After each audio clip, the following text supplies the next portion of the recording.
Hello and welcome to the latest in our series of video updates about Project Restart, Chesterfield County Public Schools plans for the 2020-2021 school year. My name is Tim Bolus and I work with the school division's communications and community engagement team. As you know, Team Chesterfield students started the school year in a virtual learning environment. We're getting ready to finish up week 2, and while we have our eyes focused on creating the best virtual learning environments possible for our students, we're also continuing to plan for the eventual re-entry of our students into in-person instruction. I'm here today with our superintendent, Dr. Merv Doherty, to share some exciting news about our school reopening efforts. Dr. Doherty, welcome. Thank you, Tim. Thank you for joining us. Before we get into the news that we've been waiting for, the eventual reentry of our students into in-person instruction in schools, let's review where we've been. We've been working along with a public health committee who's been advising us. Can you give us a brief update as to where we are with them? We're thankful for the volunteers, the committee volunteers in the medical field help us review the data, and they look at similar data, and they meet each week, even though they're reporting to the board every other week. And they discuss trends, they discuss the metrics of looking at cases, hospitalization, other issues. And we've tried to be very transparent on what they're looking at. There is data that the health department provides that we're hoping that the governor is going to release in the near future with dashboards.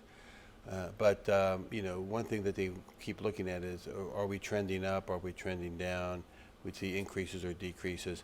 They want to make sure that their decisions are strong, and that's really where they were 2 weeks ago into the September 14th. Because of the Labor Day weekend, they thought there'd be a huge spike. There wasn't. And they do have the guidelines that we have color-coded, and they were very comfortable saying, let's go ahead and, as we say, start the engine, let's start getting people into the building. So we started the school year in a virtual learning environment. This week, September 14th, was their latest report. And they indicated that the data looked favorable for a return for some of our students. Can you talk about which students will be coming back and when they will join us? Absolutely. So in our cohort 1, we have our special education level 2 students. And it's an opportunity for parents to make a decision. And that's with all of our cohorts.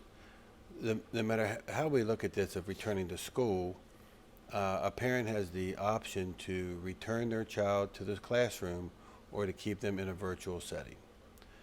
And we want to make that very clear because we don't want parents to feel that they're being pressured one way or another. So we're trying to leave it very flexible for our parents. And so we will be working with our students with disabilities, level 2 students. And they're small, very small classroom sizes in each building. So we felt as we start rolling into this process to understand spacing, understand the importance of all of the supplies and PPE that's needed, and to allow our buses, especially our Area 5 special ed buses, to get rolling and allow the process to continue, helps us to move into the next phases as we keep going, because we are going out in phases. Because of the size of our school district, it is impossible for us to bring back 100% of our students on any given day, because of the mandates of 6-foot distancing, which is extremely important when you're thinking about someone who would be infected, and the opportunities that we have for only putting minimum number of students on buses. And so we were very grateful to the guidelines that risk management gave us as we go through our cohorts, realizing that there's a minimum amount of students we can bring in. And we do know that our data shows right now, as we continue to collect it and ask parents to keep putting in the information to the schools, is that with 80% of our students coming in, that's a very large population of students in any building. And the school districts that have gone back to school are extremely small. Some are smaller than Thomasdale High School, as you think about it. So we have to follow the rules, and we have to follow the guidelines to make sure, if you believe there's a pandemic or not, we have CDC, VDH, and risk management guidelines that we must follow.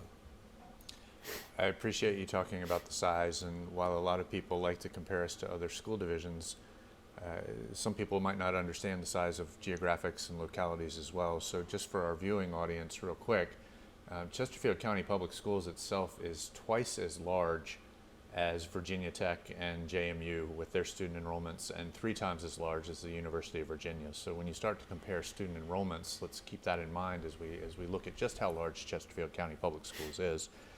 So after Cohort 1 comes back on September 29th, a Tuesday, the school division's closed that Monday, so we'll bring them back on Tuesday. What are the next steps for the school board, and where can people find more information out about the different cohorts after that? We have the information on the cohorts already listed with dates, because once the panel decided to say, let's move forward, it started a cycle for every 2 week cycle to bring students back. And so on the 29th, the panel will say the data still looks good, let's continue with cohort 2. They'll come back 2 weeks later. That's why the board is meeting every 2 weeks. And the key for us is that 2 week period is to allow parents to really tell us again what their options are. But we do need to look at the data. Is it trending upward? Is there more concerns? There is a lot of, I hate to say this, not news and noise out there about worrying about a major surge as we get closer to flu season. And we also have to remember that we have to have our staff members healthy to be in the building to do the job as well. So we know that the school board has heard concerns about the hybrid plan, and they've asked us to sharpen our pencils and make sure that we have as much virtual learning and face-to-face opportunities as possible. When will parents get an update on what that might look like? As we continue to move forward, we will continue to provide that each cohort with information. I'm hoping that within the next week, we will be able to give an overview of everything in a little more, and I hate to say the overview, but a little more detail, because we do want to make sure that we make an effort that we're contacting our students every day. Either they're in the classroom, or they're in the hybrid model or the virtual model. These plans are continually changing because we continue day by day to learn more from the scientists, from the medical professionals, and from parents about their ideas about whether or not they'll return children to school. So what do you say to a parent who's frustrated that information continues to change, or that maybe we haven't gotten to the point where they thought we should be? Well, I think it's a great point, and I think that's every parent we have in our school district. We give them the information that we know. I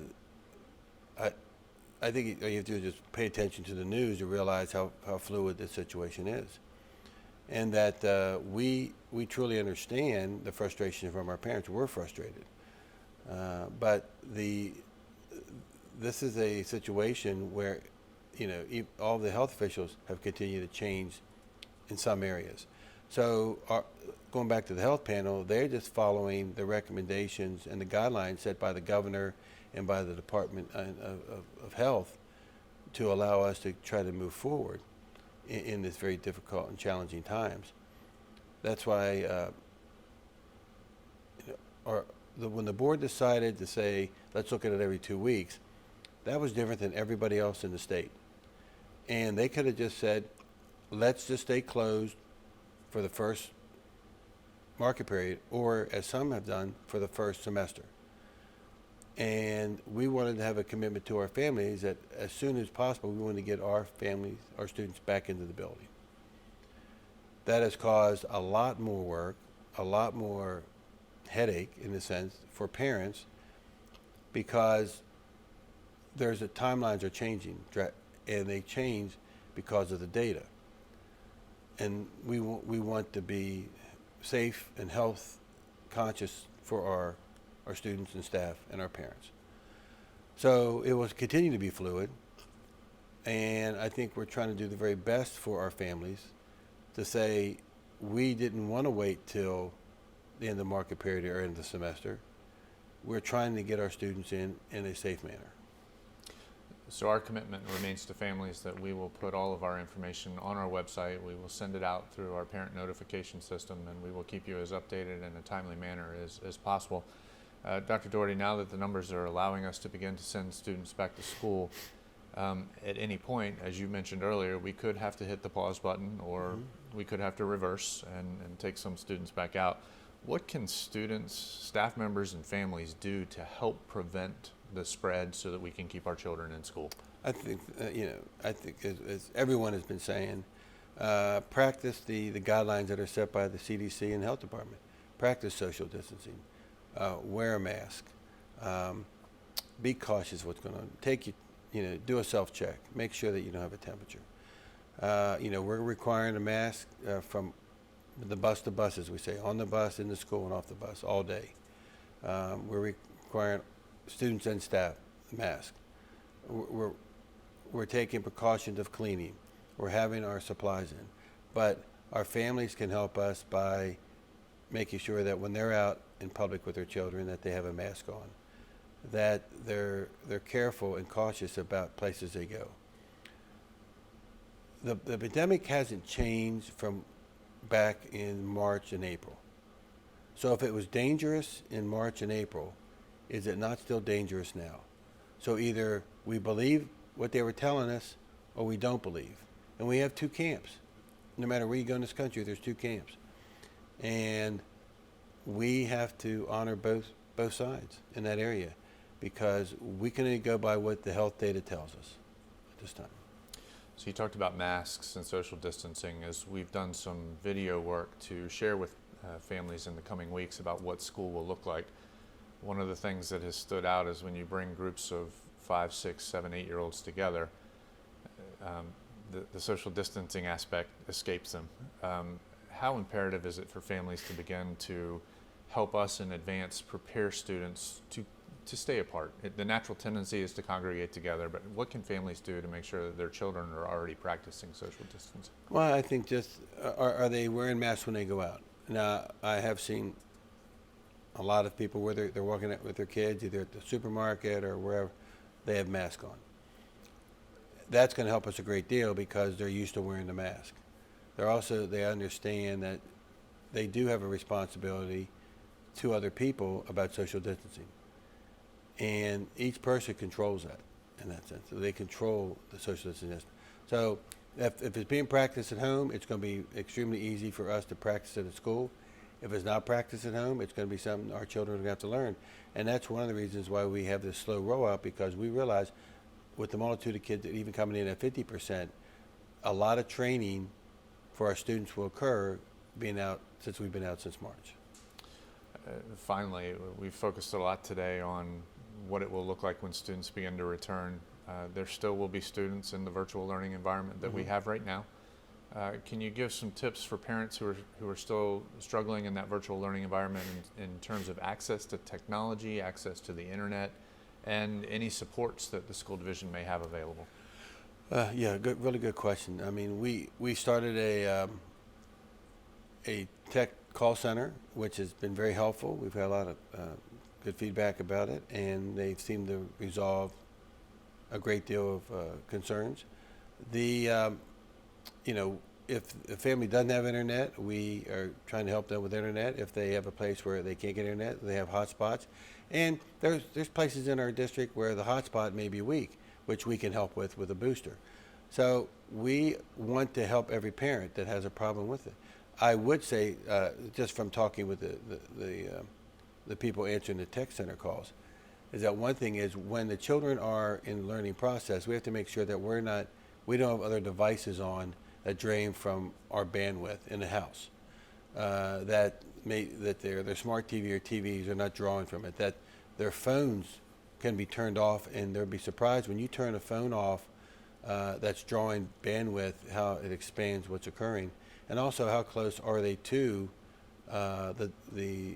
their servers or devices that they have in the building.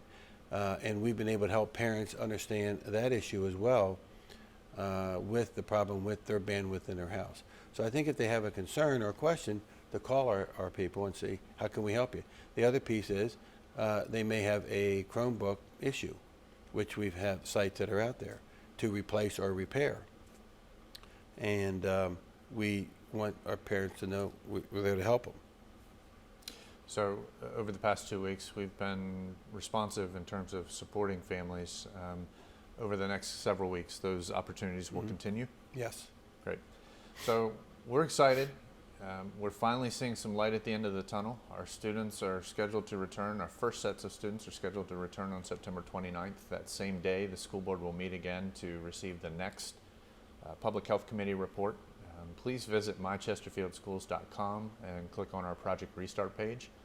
On that page, you'll see the various presentations that the Health Committee has provided to the school board at this point.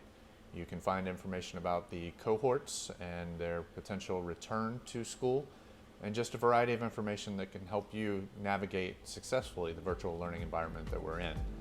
Until we have a further update, we appreciate your continued support of Chesterfield County Public Schools. Have a great day.